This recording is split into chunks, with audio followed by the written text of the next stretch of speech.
Harvey Heier, Heier Farms, Grainfield, Kansas, northwest part of Kansas. I farm about 6,000 acres of wheat and corn and run about 100 head cow herd. Years ago, I opened up a farming magazine, and here's this Apache sprayer when they first come out, and I thought, boy, that's a sprayer someday I'd like to own. But since then, I started with a pull type, and then I went to a spray coupe, and then I wanted something bigger, and Apache's the one I chose. Really, I was down at the dealership, and I actually drove the spray coupe, and I drove this one here, and right then I wasn't interested in the newer sprayer coupe just because of the way it rode. And then I've been to a couple different field days and stuff like that and drove them. In fact, I really wasn't planning on buying one the year I bought one, but I don't know.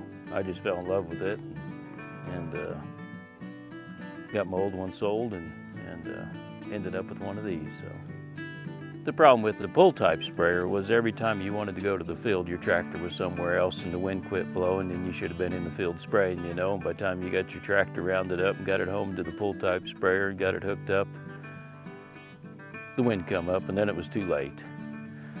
The spray coupe was a wonderful little tool, but it was just a little short on capacity, you know. You with only a 300-gallon tank, the one I had was, you know, you just couldn't cover a lot of acres, which this one here with 90-foot booms and a 1,000-gallon tank is just wonderful to go out there and to cover a lot of acres in a short time. Before I bought the Apache, I did test drive a competitor's model that did have the hydrostat and the four-wheel drive, and that's one thing I really sold me more on the Apache was you don't have to be out there at a high RPM. You can throttle back and set your speed where you want.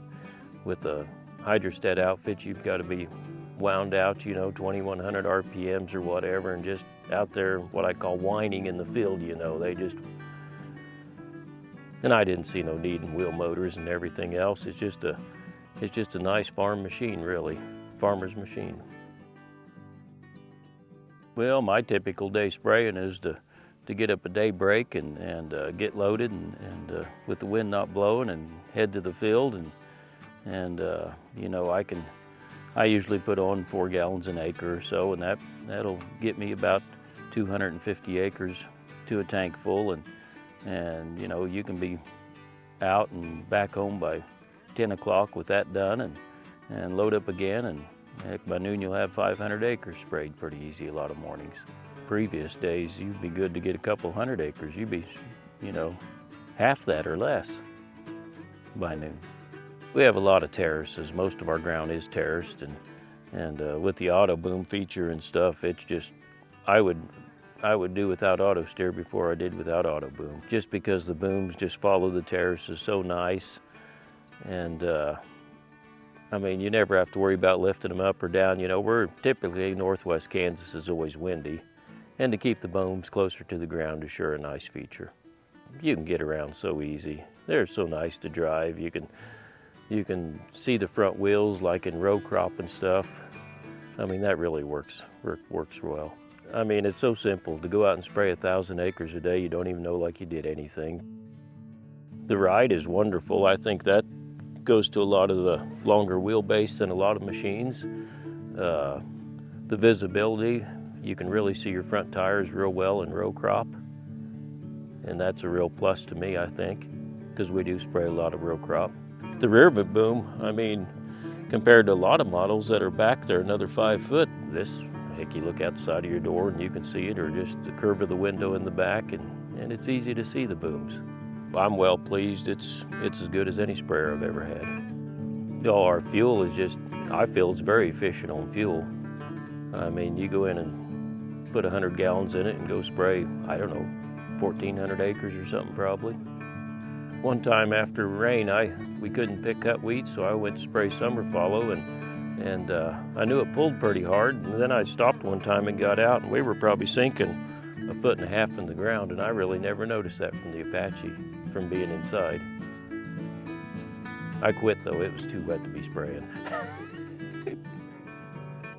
Well, you know, the way I look at owning a sprayer is I'm going to be in no-till and I'm going to be spraying. And if I had to hire it all done, and if I can spray 13 to 15,000 acres a year, it's almost $5 an acre now. I mean, you can easily justify owning your own sprayer. Plus the chemical savings, you can shop around and buy your chemicals a little different prices than what you're going to get otherwise, and that's where your big savings are. I'm the kind of farmer that if something goes wrong, if I can fix it myself, I would just as soon fix it myself. And I think with this sprayer, I can do basically the better part of it, unless it's in electronics somewhere.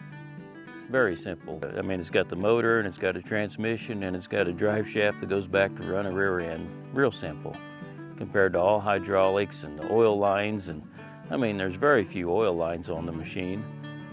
The machine is easy to handle. It's easy to drive. You don't have all the wheel motors. You don't have all the... I just think that down the road, I mean, if you do have any breakdowns, I don't think you'll have the upkeep that you will in a wheel machine, you know, wheel-motored machine.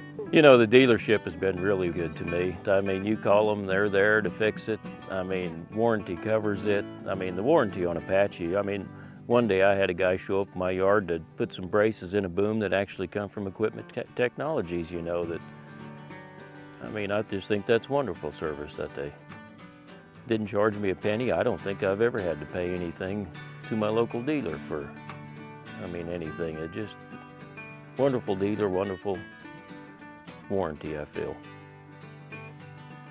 Price had a lot to do with it. Plus, you know, the tank size on this one is 200 gallons more than a John Deere or a Case. And I just thought that was, I mean, why would I want to buy something $45,000 more that has 200 gallon less capacity? And it's got all this other stuff, like I said. I mean, it's simple to work on. It's a nice, handy sprayer for any farmer. It's a farmer's machine, I feel. It's made farming so easy. I mean, we used to spend 500 hours on a four-wheel drive tractor in the summertime, and now we put 200 hours on a sprayer all summer, and it just saves a lot of time. I really don't think there is anything I'd change. I've enjoyed what I've got, and I don't know how you could improve it much. I just been well satisfied.